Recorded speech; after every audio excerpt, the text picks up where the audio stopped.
Now, a number line, as you know, is a line which represents numbers. We have natural numbers number line, we have that is a whole numbers number line, then we have integers number line, and also we have rational numbers number line. Now we are talking about irrational numbers number line. So a line which represents irrational numbers along with other numbers is known as irrational numbers number line. And you have to remember that irrational numbers have decimal expansions which are non-terminating and non-recurring. So to represent irrational numbers on a number line is not easy, because we will not be able to measure the exact length. So the length can be measured, or the point can be located on a number line geometrically, and that is what is very important to remember. And also we have to remember that infinite irrational numbers exist between two rational numbers or two irrational numbers. Now let us understand how to locate the irrational numbers on a number line. So locating irrational numbers on a number line. Now the length measure of irrational number is very difficult to find, or because it is decimal expansions are non-terminating and non-recurring. So we have to find the length geometrically to locate the irrational numbers on a number line, and this is done using Pythagoras theorem, and by geometrically constructing it we can locate an irrational number on a number line. So let us understand this with the help of an example. Now let us say we want to locate root 2 on a number line, and for that we have to first construct a triangle which is a right angle triangle. Here I have an isosceles right angle triangle with AB as 1 and BC as 1 unit length, and when I apply Pythagoras theorem I get AC as root 2. So I know the length AC, that is root 2, but this triangle has to be constructed on a number line so that we get a measure AC, and this measure AC, and with this measure AC we can locate root 2 on a number line. So let us understand practically how we do it. Now first step is draw a number line. We know that how to draw a number line.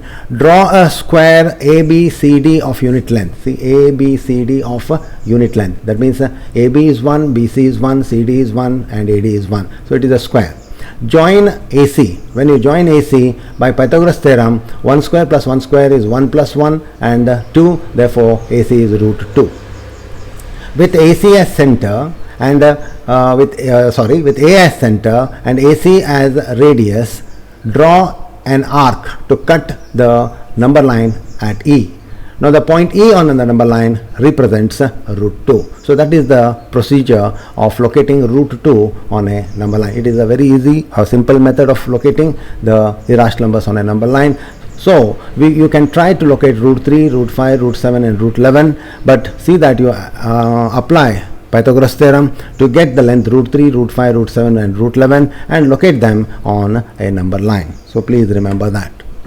Now this is another very interesting geometrical construction to find root of x. Now what is the meaning of this? Let us understand with the help of an example. Now to find a root of 3.5, we can find it by long division method of finding square root. But here we can find it out geometrically so that we can locate root 3.5 on a number line, that is irrational numbers number line. Now the procedure of construction or locating root 3.5 on a number line is measure AB. Now you have drawn a line here. AB is having a measure of 3.5 centimeters. I have taken 3.5 units, that is 3.5 centimeters here. And measure BC is 1 centimeter. So total AC is 4.5 centimeters.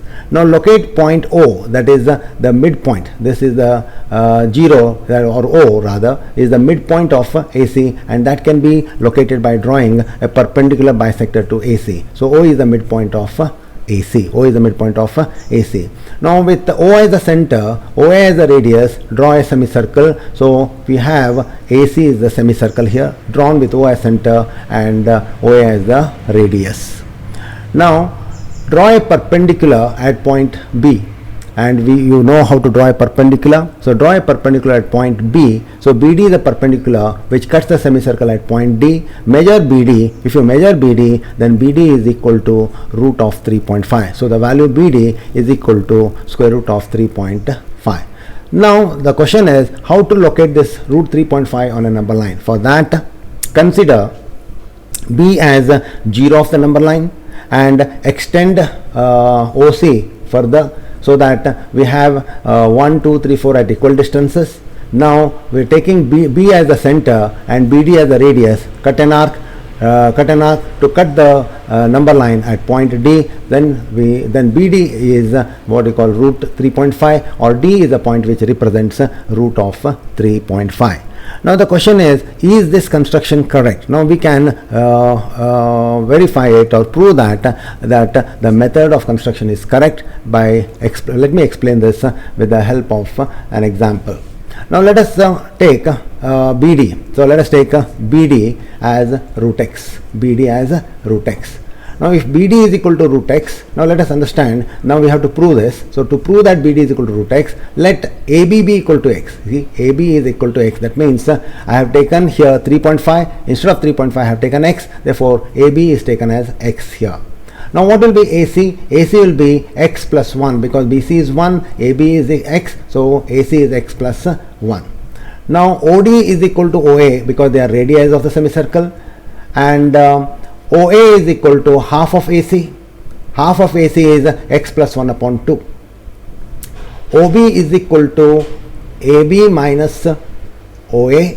AB is, as you know, is x, and OB, as you know, AB is x, and OB is equal to AB minus OA, and AB minus OA means x minus x plus 1 upon 2. X minus x plus 1 upon 2, because AB is x and OA is x plus 1 upon 2. Subtract it, simplify it, then OB is equal to x minus 1 upon 2. Now BD square. Now consider this triangle OBD. Consider the triangle OBD. Now BD square is equal to OD square minus OB square. That means OD square is x plus 1 upon 2 square. X plus 1 upon 2 square, and it's very clear to us because there is x plus 1 upon 2 here, so square of that, minus OB is x minus 1 upon 2, so square of that. Simplify it, we get BD square is equal to x, or BD is equal to root of x. So that means if we have a value x here, root of x will be the value of BD, which we have just proved, taking an example of root 3.5 and generalizing it and proving it. So please